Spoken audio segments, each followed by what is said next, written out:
Coming up on the 10-12 podcast, the biggest transfer portal entry in the history of the transfer portal coming out of the Big 12. Plus, Big 12 versus FCS. Sam Herder of Hero Sports comes on to preview those games this season, plus the latest on Colorado rumors, Memphis to the Big 12, and a whole lot more.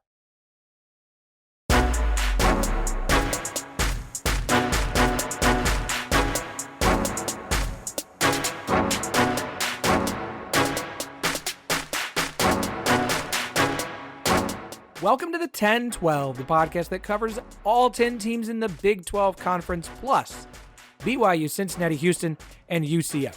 We are the flagship show of the 10-12 network and partners with Sports Drink, your water cooler for all things sports and not sports, a fantastic podcast network in their own right. I'm your host, Philip Slavin. Thank you for joining us for this week's episode. We are now just 16 days away from the 4 new members officially becoming part of the Big 12. July 1st is the official day. It's almost here. We're going to have something special planned for that week for when those schools join. I know the Big 12 has plenty planned. Big 12 Media Day is just less than 2 weeks after July 1st, so on July 12th and 13th. So a lot to get excited about here in the next few weeks, and not just the 4th of July, Independence Day. A lot of things to get to before we get to our interview with Sam Herder. Talk a little Big 12 FCS. Let's start with congratulations to the Oklahoma softball team for arguably the most impressive season ever in college softball and claiming a 3rd straight national title. They will be the favorites for a four-peat next year, even with what is arguably the greatest transfer portal entry in all of sports. Jordyn Bahl, Women's College World Series, most important player, pitcher for Oklahoma, has entered the portal to go closer to home. She's been homesick. She misses being away from the state of Nebraska. She is expected to sign with Nebraska. That is not official anywhere. That is just what ESPN is reporting. There's never been a transfer like this, not in football, basketball, any other sport. And before you start trying to throw them at me, find a comp for the pitcher of the year nationally. D1 Softball announced her as such on Wednesday. The most important player for the championship series on the championship winning team announcing that she's entering the portal. Not because she's been benched, not because she lost her job, not because of anything inappropriate. She just wants to go closer to home. She's got her title. You could see on her face when that game was over, when they had won the trophy, that she was obviously excited, but you could also just see a certain amount of relief off of her shoulders. It's incredible. There has never been a transfer like it. None. There has not. If you want to say Jalen Hurts going from Alabama to Oklahoma, he just lost his job in the national championship game. It's not the same. If you want to say Joe Burrow, that may be a more impactful transfer, but he wasn't the starter on a national championship winning team when he went to LSU. And don't forget, his first season at LSU was fine. There's no bigger transfer in college athletics since the transfer portal opened up ever. Ever. Props to her. I'm glad she's getting the opportunity to go closer to home. I'm going to say this too. Props to the OU fan base. You get a lot of flack, and it's well-deserved, but the OU fan base has been nothing but supportive of Ball's decision, and I am proud of you. It brings a tear to my eye. It's been absolutely incredible. Props, OU fans. Like that, those fans love that team and love those players. If anything like that happened for basketball, hell, men's or women's basketball, for football, nothing. But the respect that they have shown to Jordyn Bahl has been incredible. So congrats to her. Good luck wherever it is you land. Expected to be the University of Nebraska, where she had been committed previously before decommitting and eventually signing with Oklahoma. One last note on softball. The Women's College World Series will not and should not move out of Oklahoma City. If you have some stupid point about that, keep it to yourself. It's dumb. It's dumb. A little bit of realignment news. Let's talk about it. Obviously, the rumor that the Big 12 was looking at Memphis was quickly and thoroughly squashed by none other than Big 12 Commissioner Brett Yormark. There were some rumors about maybe they were at Memphis. They were considering Memphis. Quote, I've never met with anyone at Memphis about adding them to the Big 12, nor have I been on campus. That is what Brett Yormark said to Pete Thamel of ESPN. If the Big 12 wanted Memphis, they'd had Memphis. If they wanted Memphis, they'd have been added. I've said personally, the idea of having Memphis in the Big 12 is fun for me because it's 2 hours away and would be the closest Big 12 city to where I live. But I also understand why you don't want to add Memphis, especially not right now.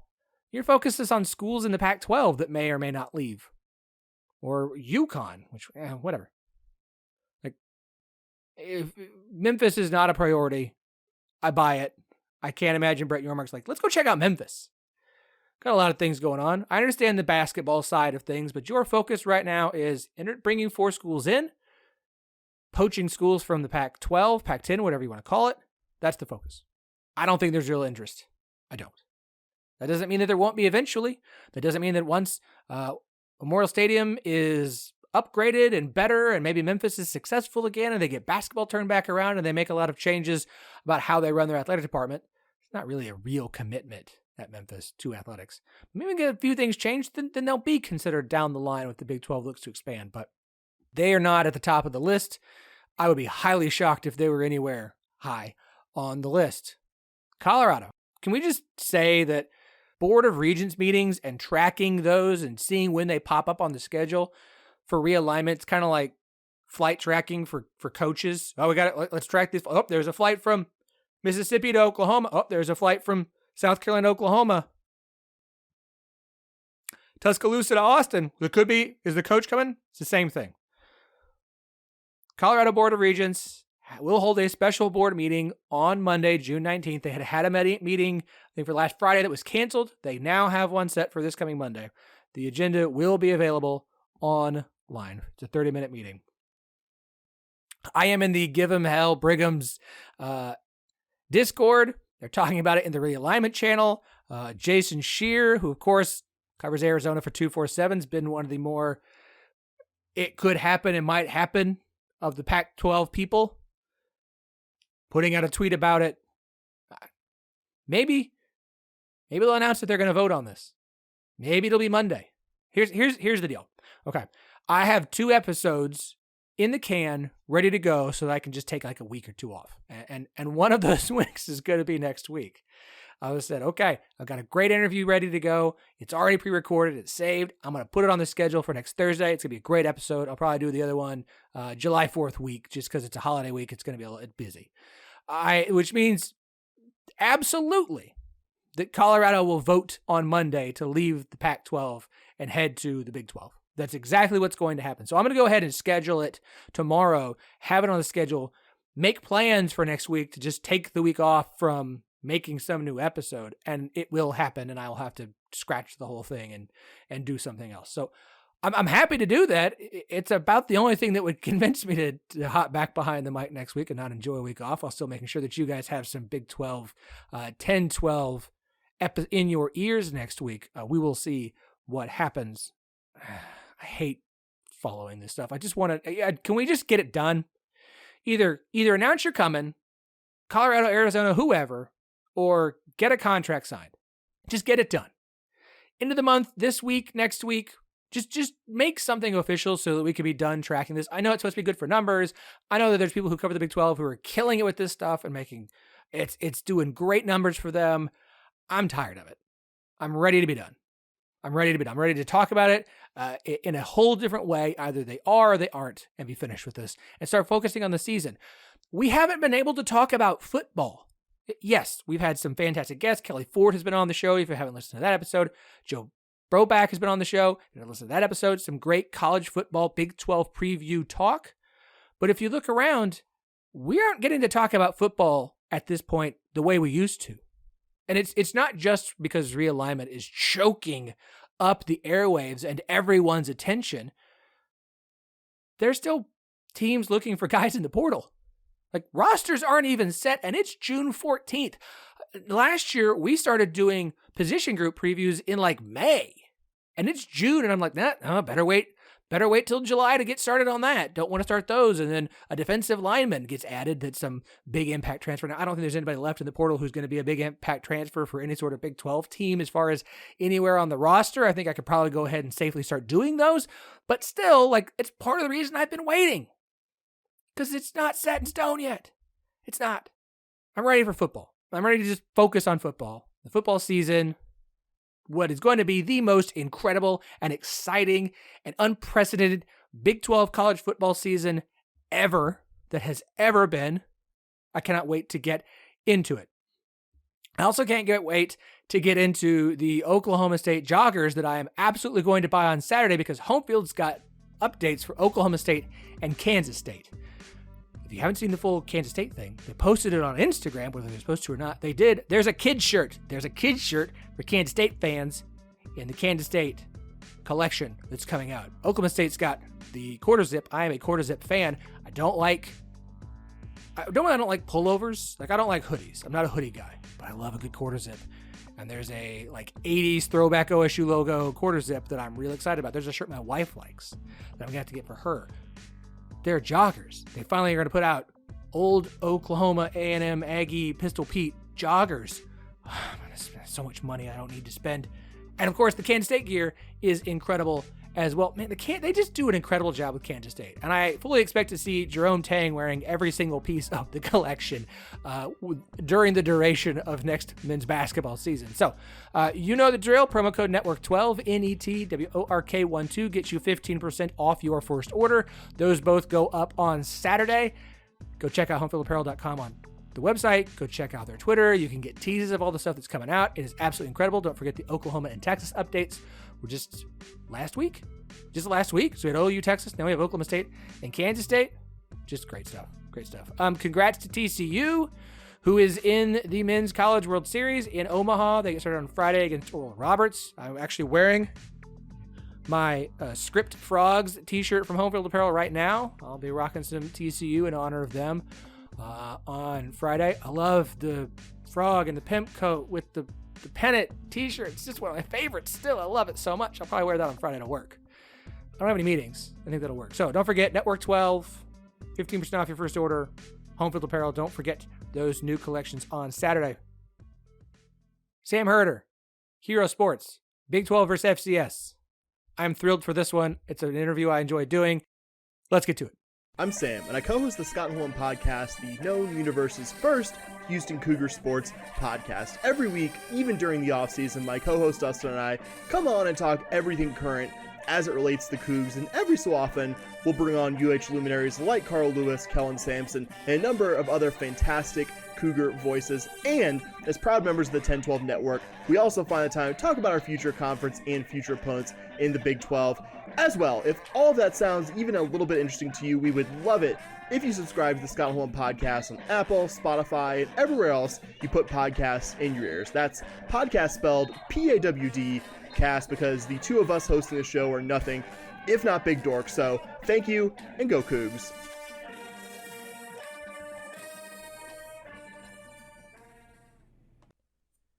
Look, I know these aren't the games everyone gets excited about and is the one you've got earmarked on the calendar, and that many fans would rather just see off the schedule. Although I would note, I actually despise Week 1 games versus FCS more than the SoCon Saturday that the SEC does late in the season. I think that's actually more beneficial, but we can set that aside for another day. But one of my favorite things I like to do in the offseason is a little Big 12 versus FCS preview. Now, back in the day, I used to stack these up as like most likely to pull off an upset, because there was a run in the Big 12 from 2013 through 2018 where an FCS team beat a Big 12 team every single year. Luckily, that streak has come to an end, and we haven't seen that happen for a while. But it is something I like to preview. And so joining us today, it's the only person I would go to if I want to talk FCS football. That is Sam Herder of Hero Sports. Sam, welcome back to the pod, man. Hey, thanks for having me back on.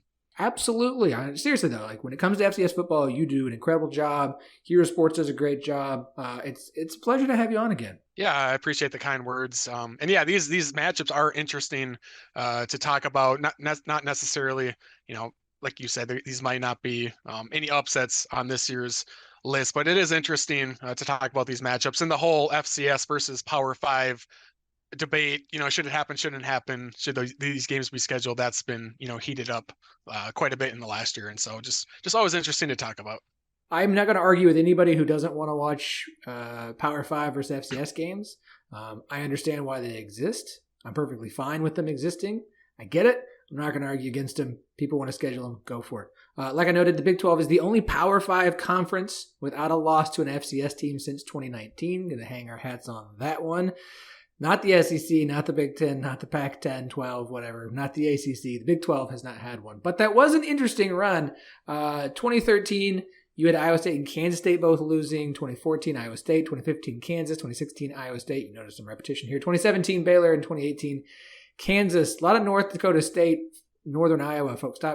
Why? I will never understand why anybody in their right mind scheduled North Dakota State as a Power 5 team. Why would you do that to yourself? Yeah, I mean, you there was a period of years too where NDSU went multiple years without playing a Power 5 team, and then last year it was Arizona, a close game, but Arizona ended up winning, and it seemed like some Power 5s were saying, well, let's give NDSU a few years, they're going to cool off, they won't be as good, let's schedule them in the future.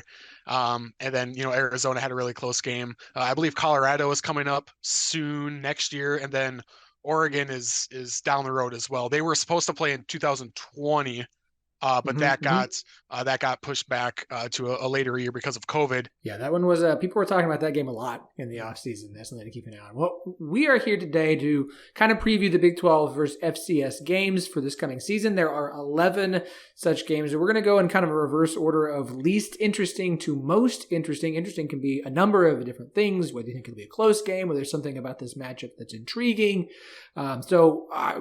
Both Sam and I have ranked our order. I've got some notes so we can discuss these. Sam, let's just start at number 11. Which game is the one that you are, even as an FCS fan, least interested in paying attention to? Yeah, I'm going to go 11 and 10 here just because I kind of want to combine these two, if that's okay. That's Baylor versus Long Island, and then also West Virginia versus Duquesne. Two FCS programs from the NEC, probably the second worst conference in the FCS. And a lot of people talk, when we talk about FBS versus FCS, it's the 85 versus 63 scholarships. Well, the NEC has even less scholarships than that. I don't even know the exact number. It might be in the 40s as far as scholarships that the NEC offers. And so these are the bottom two games for me as far as intrigue. Yeah, I agree with you. I tried to put some notes together for this on each of these teams. The only three things I have for Duquesne, for West Virginia versus Duquesne, which is why I have it 11th. This team went 4-7 last year. West Virginia is 4-3-1, all time versus the Dukes. The last meeting was 1935. That's it. There was nothing of note for Duquesne worth even putting down as like a, hey, that's fun. I got nothing. Long Island, return 5, 2022 Northeastern Conference first teamers. This is the first time these two teams have ever met. Long Island went 4-7 last year, but they ended the season on a 4-game win streak. I'm not sure you can give this full credit, but the streak just happened to coincide with the team switching starting quarterbacks to freshman Lucas Danzani. He completed 63% of his passes for 1,005 yards, 12 touchdowns, and 3 interceptions during that 4-game winning streak. He will be the expected starter this year, so I thought that was at least something interesting of note. I don't expect this to be a game, though. Yep, I agree. Okay, number 9. I did BYU, Southern Utah. Southern Utah's they left one of the better FCS conferences a few years ago in the Big Sky. They've now joined, they joined the WAC, which combined with the ASUN, which is now the ASUN WAC, but has now rebranded to the United Athletic Conference in the UAC.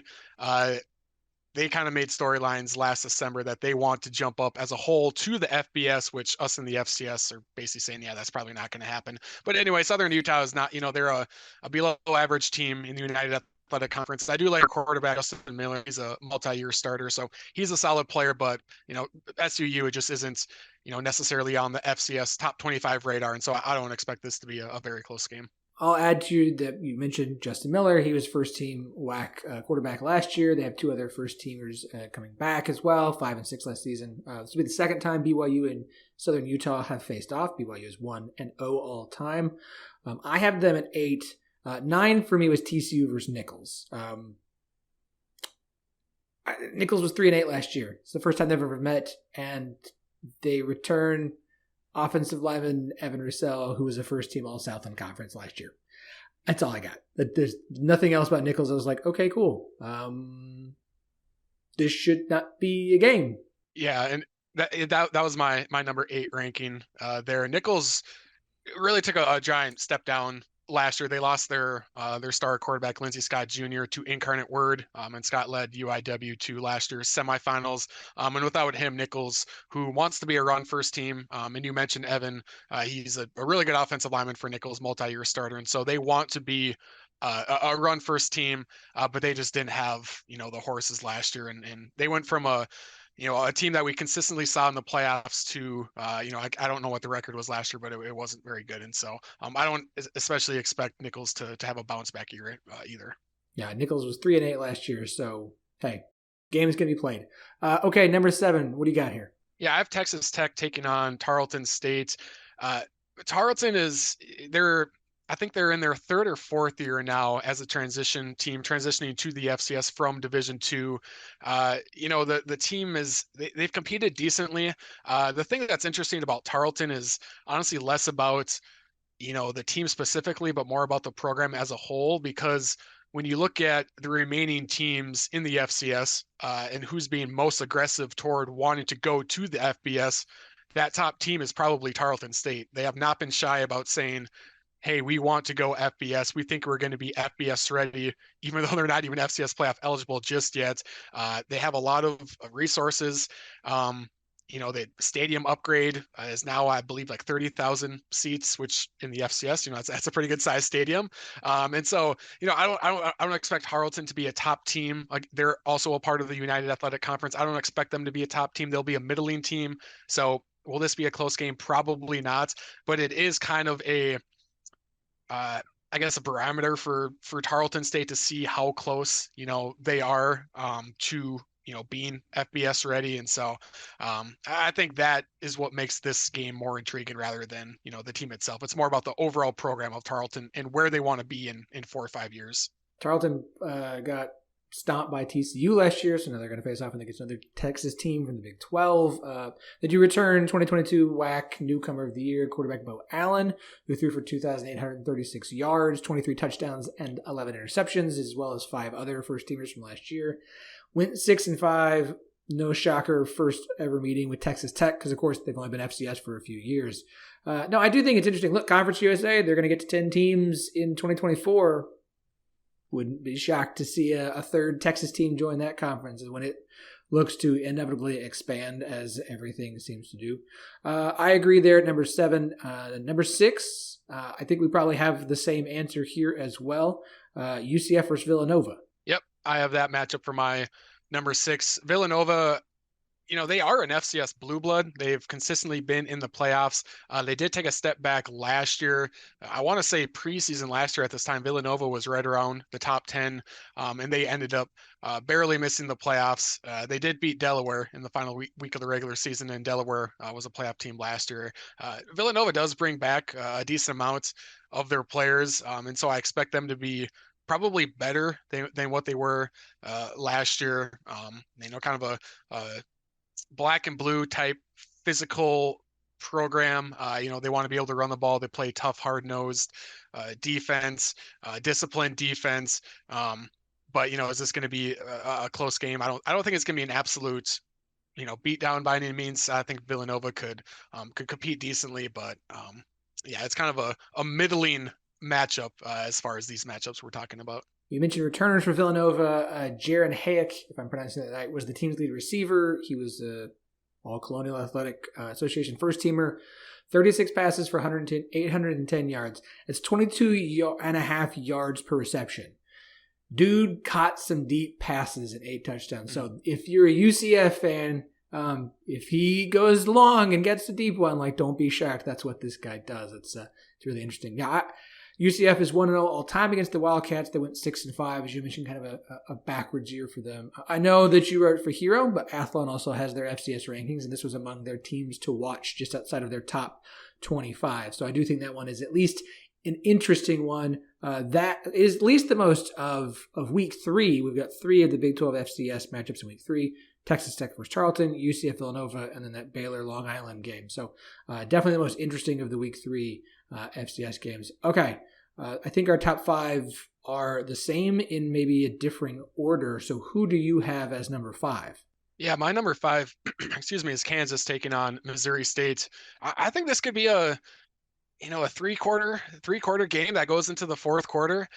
Missouri State last year was highly ranked. They were top 5, top 8 FCS program last year at this time, and they look like, they did look like a top 5 program at the start of the year, and they were actually beating, I believe it was Arkansas for. Yep.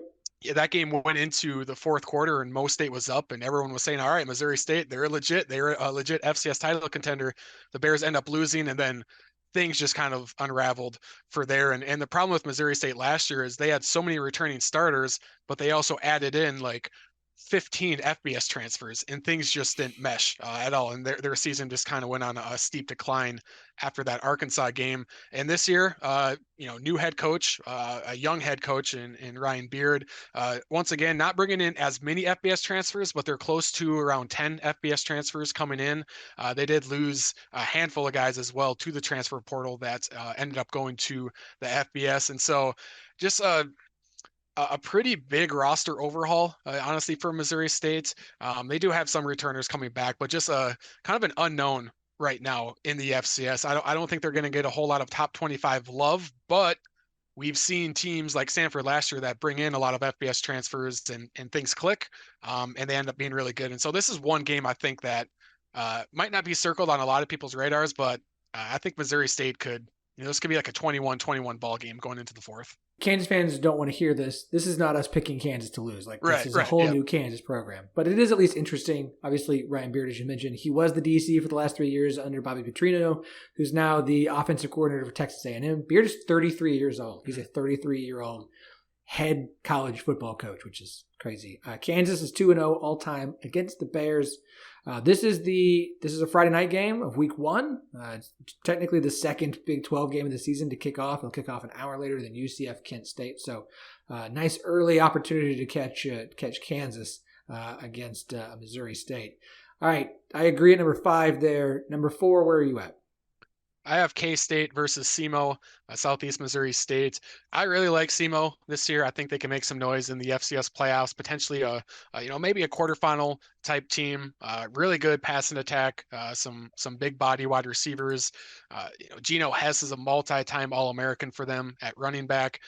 Bryce Norman is the name to know on the defensive side of the football. Just a lot of good players all over the field for SEMO. I know K-State obviously coached by Chris Kleiman, former FCS head coach. And so, I highly doubt K-State is going to overlook any FCS program, but SEMO does have talent to make this, again, not a win, but maybe a game that's closer, closer than maybe K-State fans expect for 2.5 to 3 quarters. Look, it's the highest ranked in the preseason of any FCS team Big 12 teams will face, which seems to be something Kansas State does a lot. You guys have them at preseason number 11. Athlon has them at preseason number 9. They went 9-3 last year. You mentioned Hess among multiple first teamers returning from last year of Ohio Valley All Conference. They also bring back the winner of last year's Remington Award for the top center in the FCS in Zach Geig. So, I think there is talent here for SEMO. I think this should be an interesting game for at least maybe a quarter. Kansas State's going to win this game, with the expectations for Kansas State. But we've seen teams have weird games against FCS opponents. We've seen teams in week 1 or week 2. It happens all the time. So, it could be at least interesting for a quarter. But I think this is at least one where Kansas State always likes to seem to play the good FCS teams. It's all right, guys. Mm-hmm. I don't know what's going on there. But it is certainly an interesting one. You've got it at number 4. I do as well. What do you have at number 3? Yeah, Oklahoma State versus Central Arkansas. UCA is interesting because they're not in my top 25, but they probably fall under my under the radar teams, because the more I look at Central Arkansas, I did top 25 returning players by position in the FCS. And Central Arkansas, when I went back and looked at all the teams that had the most players selected, Central Arkansas had, I can't remember the specific amount, but they probably had like the third or fourth most players in those top 25 positional rankings. And they've been a pretty solid F program. They did not make the playoffs last year, but you go back 4 or 5 years, they've always been in the playoff mix. I think they're going to have a really good balance of running and passing offensively. They have an experienced quarterback in Will McElvain, a couple of really good running backs.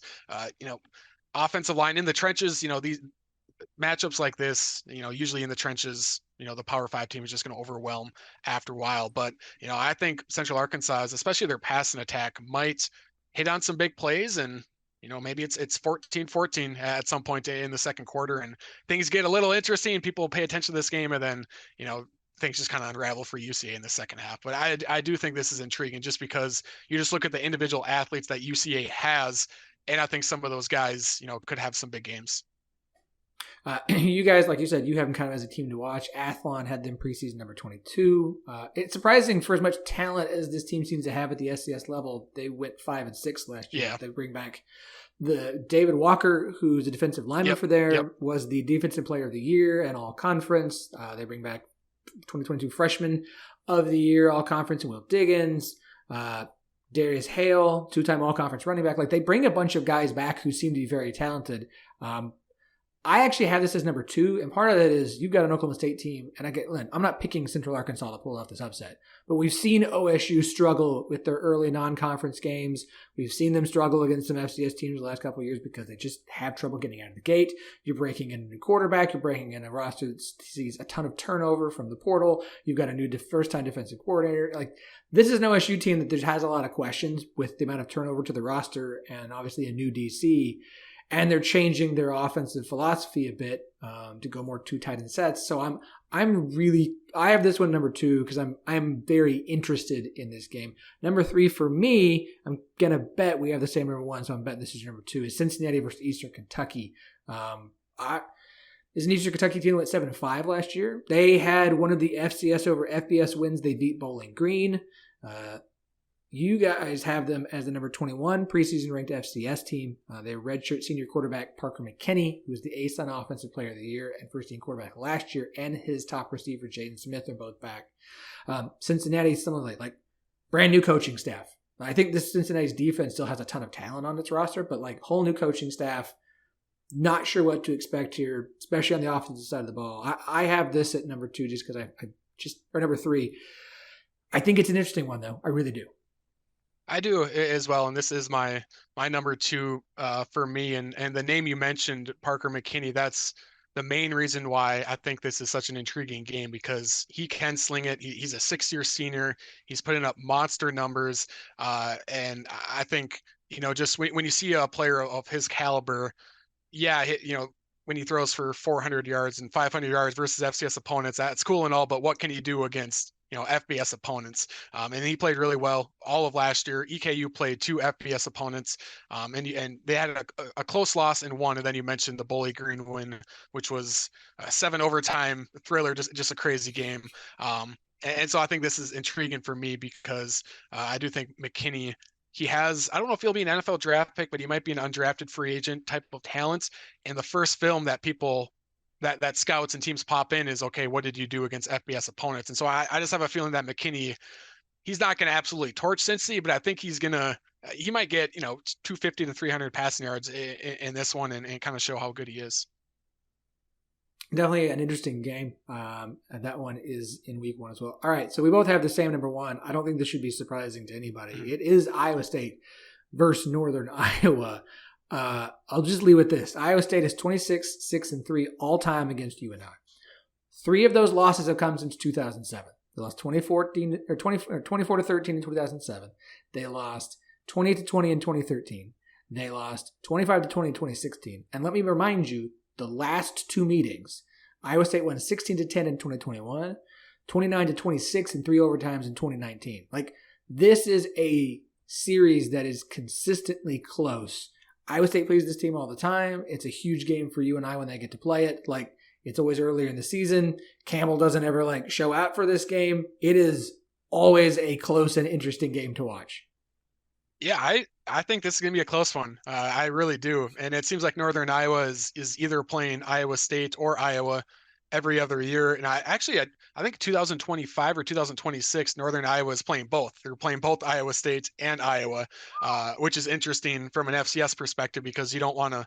Northern Iowa is always 6-5 or 7-4 and right on that playoff bubble. And so if you schedule two Power Five teams, that's most likely going to be two losses, and you're kind of scheduling yourself out of the playoff mix. But Northern Iowa always schedules tough in the non-conference. And, I think this can be a close game because Theo Day, the quarterback for Northern Iowa, he's been there for a few years, Michigan State transfer, big guy, cannon of an arm. I know Northern Iowa's head coach, Coach Farley, he created some online social media buzz between Iowa and Iowa State fans because he said they have the best quarterback in the state. And he might be right. I mean, Theo Day could be an NFL draft pick. He is that good. And he's a senior this year. So Northern Iowa is going to have a really explosive offense. It was interesting last year that Northern Iowa's offense was really good last year, but their defense was really bad. Usually it's the opposite. And their defensive coordinator left last year for 1 year to go to the FBS. Now he's back. And so were their struggles only because of their defensive coordinator, or was it talent? Who knows? But with the DC back, if Coach Johnson can get that defense playing like they usually were, coupled with the explosive offense, I think Northern Iowa has potential to be a top 10 team in the FCS. And like you said, they usually play Iowa State close. And so I think this can be a close game. I'm not calling an upset, but if I had to, I think this is going to be if this was a 10-point spread, I would take Northern Iowa to cover. I would say that. Yeah, look, I agree. Again, not calling this an upset. Not going to do that. Even despite the struggles that Iowa State had last year, they've got a new offensive coordinator. You've lost a bunch of key guys from the offensive and defensive side of the ball. Not sure what to expect from Iowa State. It's week 1. Iowa State just hired away UNI's offensive line coach, Ryan Clanton, this offseason. So he's now in Ames. He's produced some really, really good offensive lines at the FCS level and sent a couple guys to the NFL while he was there. You guys, both Hero and Athlon, have UNI just outside their preseason top 25s or as a team to watch. This is number one because it is the most interesting. It has the best chance, I think, of being a close game. And if there was going to be please pick one Big 12 FCS upset, I think this is the one we would both easily circle. If nothing else, for the history of these two teams playing incredibly close games, much to the frustration of Iowa State fans. Yeah, and it always, even when Northern Iowa hasn't even had their strongest of seasons, they've always seemed like they've had this 1-point game versus Iowa State, and then Northern Iowa ends up going 6-5. And so no matter how good or quote unquote bad, they're never bad, but sometimes they're below average. It just seems like it's just a really tightly contested game. And I do think Northern Iowa is going to be good this year. I know I have them. We have them outside of our top 25. That's mostly because of the kind of defensive questions they have. But if they can get that unit turned around, their offense is going to be able to score points on anyone. And I think they can, they could score. I mean, they're not going to put a 40 or 50 burger on Iowa State, but I mean, they're also not going to be held to 10 points. And so just a really intriguing game. And again, I mentioned with Parker McKinney about NFL draft and tape and how important it is. This is a huge game for Theo Day to say that, yeah, he is a 5th, 6th, 7th round draft pick. And I do think Theo Day is going to have a really good game here at quarterback for Northern Iowa. The idea of Iowa fans getting mad about some other team having a better offensive player than them really right? is good. How dare you say someone else has a better quarterback? Everybody else has a better quarterback. You don't get to make any complaints about someone judging your offense. Iowa win a game with more than 6 points, and we'll talk about that.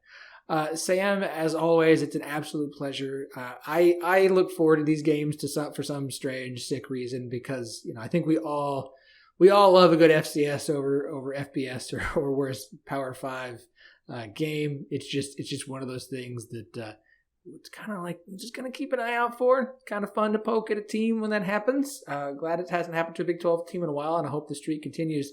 But for everybody who wants to learn more about the FCS season, North Dakota State's not the only good team in the FCS. Where can they check out all the work you do covering FCS football, man? Yeah, our website is herosports.com, and then I'm on Twitter at Sam Herder.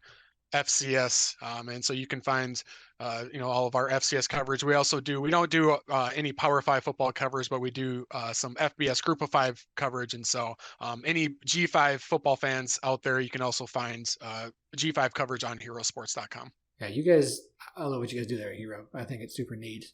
It's good to see that there is some outlets covering those that just don't get the attention. And I understand that we can, I don't care. Like, I love college football. And so I love seeing all college football get some attention. There's great stories to be told everywhere. And you guys do a great job of it at FCS and G5 level. So Sam, appreciate it, man. Enjoy the season. And I hope you can see an upset, just not in the Big 12.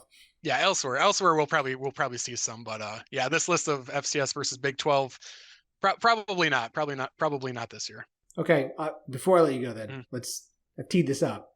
Is there a FCS versus P5 upset that you kind of have, or two that you kind of have circled as this is a game to keep an eye on? Yeah, that. So I did my top 10 list. And I'm pulling it up right now. As far as Power 5, I'm looking at my top 10. I'm seeing a lot of G5. All right, there is one Power 5 on my top 10. The rest are G5. That's William and Mary at Virginia is my most likely FCS over Power 5 upset. It's number 9 for me as far as overall FCS over FBS most likely. But this one is the only Power 5 FCS over FBS upset that I have on my top 10 list. And so that is one to keep an eye on for. All right. If you got a few bucks, William and Mary. There we go. Sam, appreciate it, man. Yeah, thank you. I appreciate it.